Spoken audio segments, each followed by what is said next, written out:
Welcome to Fika's Focus. Voices leading change. Ladies, care moments. I know primary caregiving is what we're looking at rolling out here at Livingston Drive. Let's try and open that door for whānau so that they understand what that kind of looks like in your space here in Kirikahurangi room, Kendall. Just talk to us about exactly what's the focus of primary caregiving. So the focus is our children having a primary caregiver to help them build a secure attachment. So that person helps them with their care routines, bonds with them when they initially start in our room, so they feel really safe and secure in their new environment. So what it means, so let's just say, for example, I bring in Frankie. That's my daughter, and Kendall, you're assigned to Frankie. What does that look like in action? That would mean from our visits together, as she began with us, I would be spending lots of one-on-one time with Frankie, supporting her with her kopi changes, her moi time, and giving her pātara if she had those. So just making sure that she knows I'm her safe base, she can explore away from me, and that I'll be there if she needs me, if she needs someone to support her during that transition time. Awesome. And Rosie, in that role, when it comes to that key individual, what should I as the parent be telling the caregiver, the primary caregiver, to help support them? The more information, the better. That we want to know what you do at home, what those routines, those rhythms and rituals look like, how you put your baby to sleep. Is there a certain way they like to sit when they're having their bottle? Do they like to be more propped up on their own with you close by? Is there any special songs that they like? Anything that's going to help that child settle into that space. So what we're essentially trying to do is mimic what potentially goes on at home? Yes. Yeah, for sure. Fantastic. So, Rosie, secure connection, what are some signs we could be looking for that a parent, that a whānau can look for to see that there is a secure connection? Their child being excited to see the other caregiver, their whānau support teacher, and that could just be as small as relaxing a little bit or pulling away. You might not necessarily see like a big arms open in the first week, but they are just starting to feel a bit more content in that space. At ease with their new person. Yeah. And in terms of time frames, just because, especially if I'm a new parent, what does that look like in your guys' experience? What does it look like in a time frame? So every child's unique, obviously. Some take longer to settle, some are faster to settle. But I think the key thing with primary caregiving is giving your team, as Kai call, the time to spend with that child. So for those first couple of weeks, making sure that there are lots of opportunities for one-on-one time, and that's being prioritised a little bit more, so that the other children that are already settled can be with those other kaiako. Yeah. So let's just say Frankie's been with you guys 1 month, a secure connection where she's starting to exhibit those signs of wanting to come in, running to Kendall, excited to be part of that. What's the team's role in that from that phase there?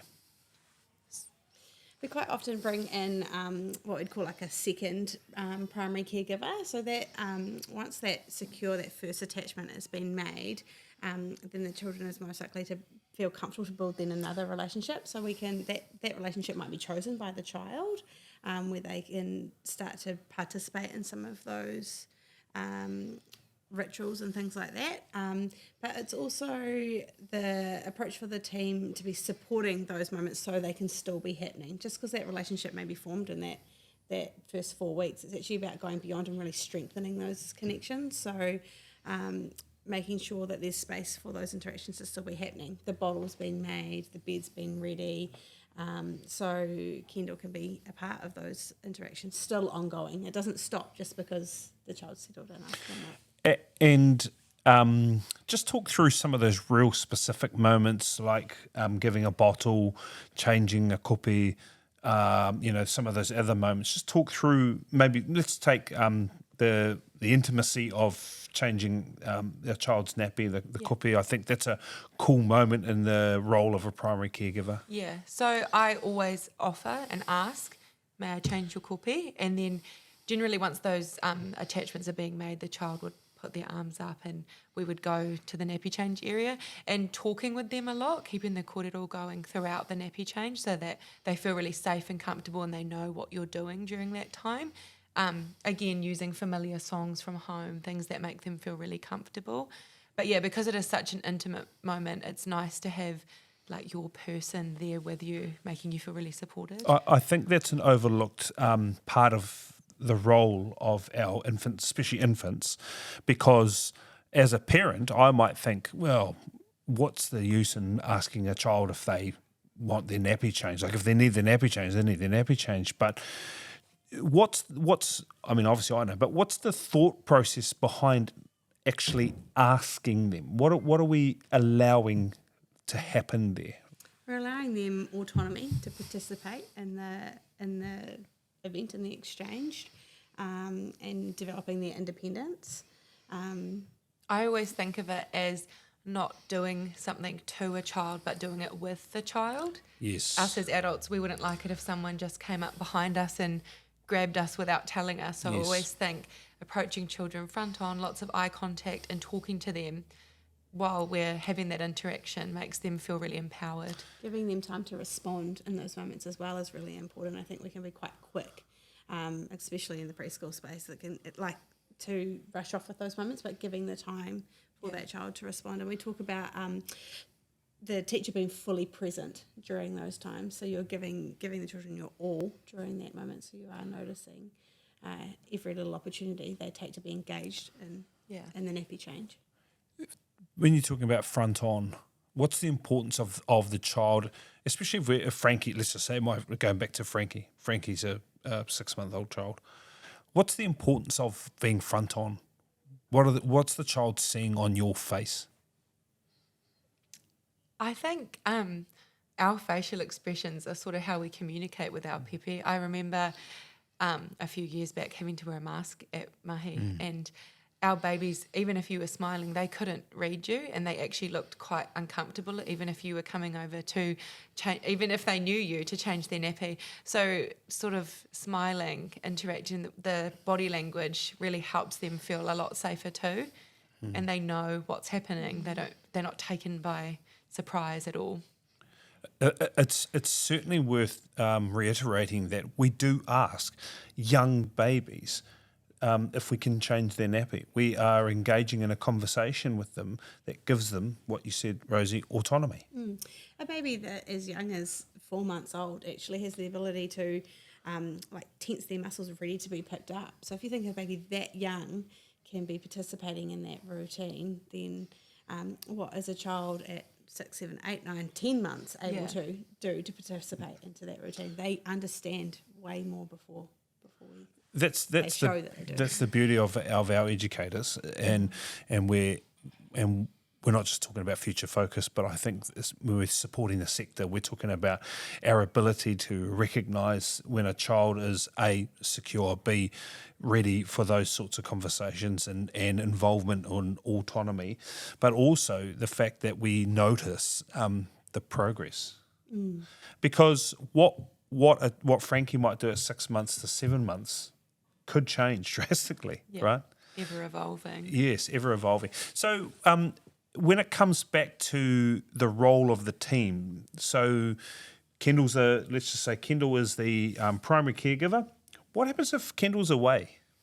And that's why we would try to bring in that secondary primary caregiver who does know that child, that the team are always talking about the children, so they do know what the routine looks like. Yeah, keeping the lines of communication really open, free-flowing, so that you would know what my children, my primary children, would need during that time.